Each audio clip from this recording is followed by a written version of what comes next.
Alright, let's talk about real estate today. Okay, this is the second to last house I bought and how I got it and what we did to it. Alright, bought it in 2018. I think that was before the big blow up of real estate prices. And at the time, we had a 6,300 square foot house, an in-ground pool and 3 acres in North Carolina, and a $2,600 a month mortgage on that house. Of course, I probably had at least a couple of rentals. And with rental property, with real estate, this is the big secret, folks. Write it down. There's major tax advantages. And when you want a loan, you can look rich. And if you want to borrow money, you want to look rich. And it's also a good tax write-off, so you can look poor at times. But of course, this is what got Donald Trump in trouble. And I don't know how they're even doing this nonsense, because what is the value of real estate? Or what's the value of anything? Well, the value is whatever someone's willing to pay. Okay? So I think Trump or someone said Mar-a-Lago, some dumbass judge, oh, it's $30 million. I don't know where he pulled that number out of. And I don't know, who knows what Trump's going to say. It's probably worth $200 million. But, what's the value of this house? Well, you got to think about it.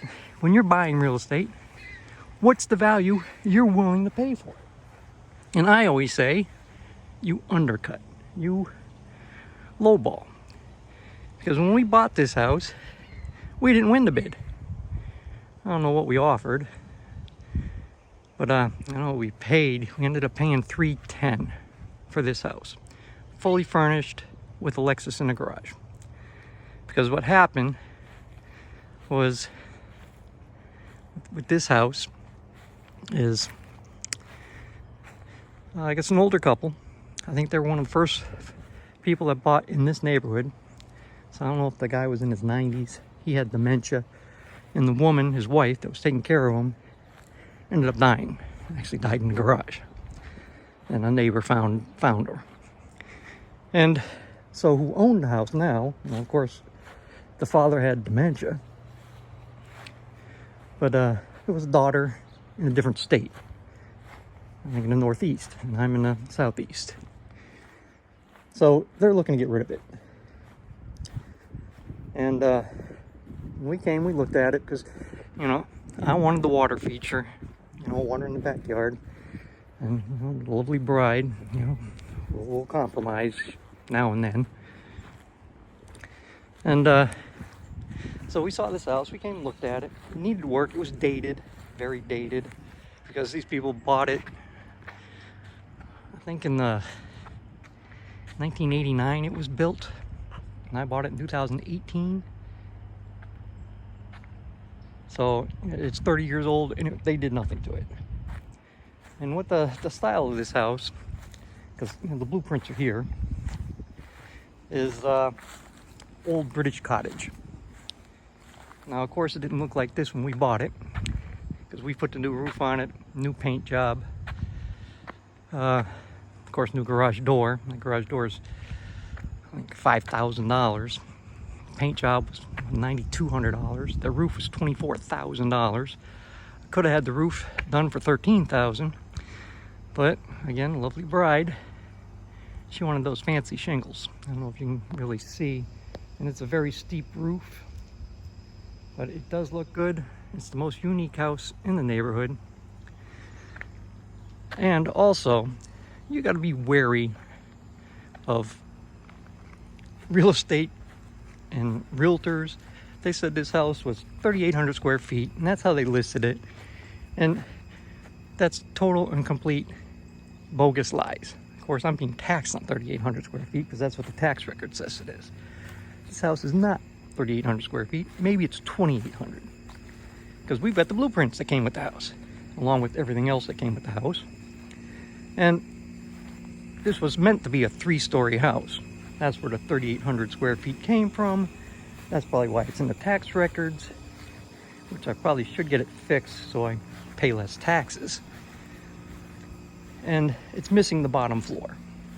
So this main floor here should actually be the second floor, which would have been much better, much more beautiful if I had a deck 1 story up, because the view would be fantastic. Because if you get a higher view, like from that second store window there, this is a horseshoe pond. And yes, there will be a gator in there once in a while. And otters, of course, ducks, geese. I think I saw, I don't know, maybe I don't know if it wasn't, I don't think it was a pelican. Might have been a woodpeckers and all sorts of stuff out there. But you see some exotic stuff out here. A big bird eating a fish that's about 6 inches long, too big for it to eat. But, you know, back to this house. So how'd we buy it? I took $50,000 out of my 401k, and the wife took $50,000 out of her 401k.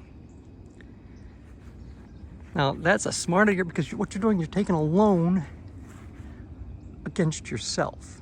And of course, at the time, I don't know if the stock market probably wasn't doing all that great. So I think we paid interest at like 3% to yourself, which was a smart idea. So we had $100,000. We had our other house, our main house we're living in. We had at least a couple of rentals. And, you know, you go to a bank and you say you got this, plus you got your 401k that more or less covered everything. And, you know, we had the house for sale. And this came up. Like I said, we lost a bid on it. So it's like, all right, because when you're buying real estate, do not fall in love. Do not do any of that crazy emotional nonsense, you know, which I fight with the lovely bride all the time. And it's like, this is our offer, take it or leave it.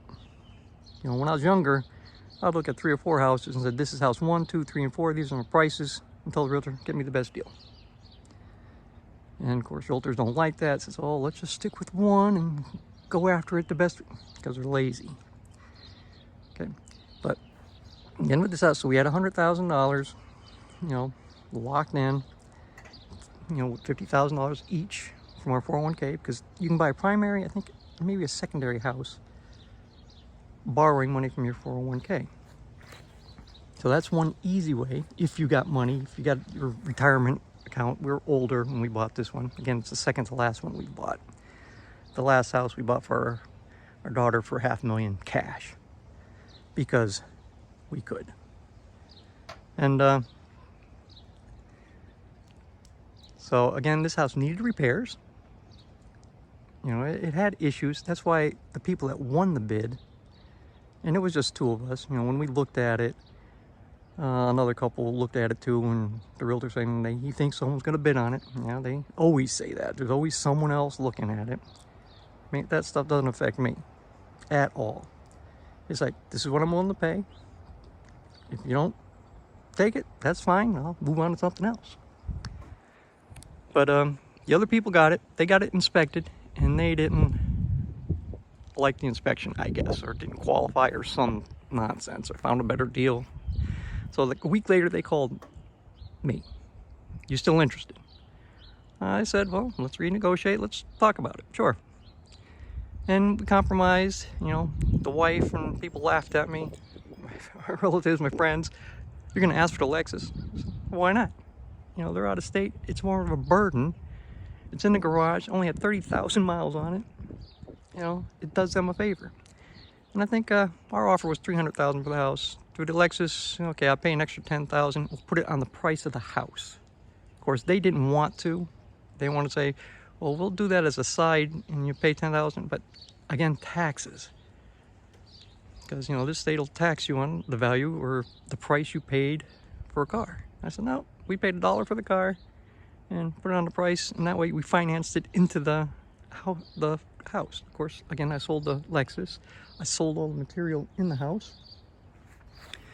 And, you know, we got it. Again, we went to a bank or a credit union. Of course, we had $100,000 cash. We had a couple of rentals. and we had our house for sale. And then we got this house and we're slowly fixing it up. It would come on weekends because we're 250 miles away, and this was going to be the retirement home. And as we're slowly working it on weekends, of course, we're still working, full-time jobs. And we'd come here and we'd slowly fix it up, build it up. And we're living in North Carolina, 250 miles away, and we had that house for sale. And how did I sell that house? First I went to the realtor, and I think we wanted, $475,000 for, was again, 6,300 square foot, all brick house, in-ground pool, 3 acres, had a little stream on it. It had it all. And we got nibbles. People looked at it here and there, but of course it's a high-end house. And, signed a 6-month contract with the realtor and didn't come through. And, and I'd slowly drop the price of the house, because you got to hit, here's another hint for you. You're trying to sell something, hit price points. There's a lot of crappy realtors out there. They take crappy pictures. They don't know what they're doing. Again, realize you got young kids doing it. They don't have a lot of experience. Well, that's just the way it is. But, I'll drop it $5,000, $10,000. I get it, below the $575,000 rate, the $570,000. Usually go by fives, $25,000, $5,000 price points. And eventually, when that contract ran out for that realtor, I'm not giving the realtor a second chance. That's all they have, because then they know the house. You get another realtor. Or what I did, and plus, the more realtors that look at the house, the more people that know about it. So I listed it myself. I went online, MLS listing for $99. I can write my own stuff up. I'm probably better than most realtors. I've been in sales my whole life. I was in military sales. That's Air Force recruiter. I was in Fortune 100 sales. That was Bell South. And it's all about writing up description, accentuating all the positives, avoiding the negatives, and just saying what's good about it and what's bad about it. Because the house in North Carolina, it eventually sold, because the feedback I was getting, it always came up second or third choice, at the higher end. And if it has a pool, the house has a pool, certain people want a pool, a lot of people don't want a pool. But eventually sold that house for $405,000. So now we had to move out of a 6,300 square foot house with a whole lot of stuff in it and move it into this 2,800 square foot house. And we got a storage unit. I think we moved it ourselves. I think I used maybe 3 U-Hauls, sold a lot of stuff. And we bought this house. And again, once we sold that house in North Carolina, we paid this house off. We paid off the $50,000 loan to ourselves on the 401ks for retirement. So we put that $100,000 back in, and it was enough to pay this house off too, and no mortgage. So now we got $2,600 a month free of the mortgage. But that's how we bought this house. The biggest tip was the $50,000 I borrowed from the 401k each. That got us $100,000 in rental property, because you can say what the value of the rental properties are, and you can show how much money's coming in. And if you got strong assets, of course, always guard your credit. If you got outstanding credit, I think I've hit perfection at 850 on a credit scores before. You got to guard that extremely well.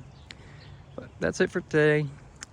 I'll go over other tips on other houses we bought and how. So if you like the content, thumbs up, subscribe, leave a comment, tell me what you want to hear, and I'll get deeper and deeper into different ways of buying.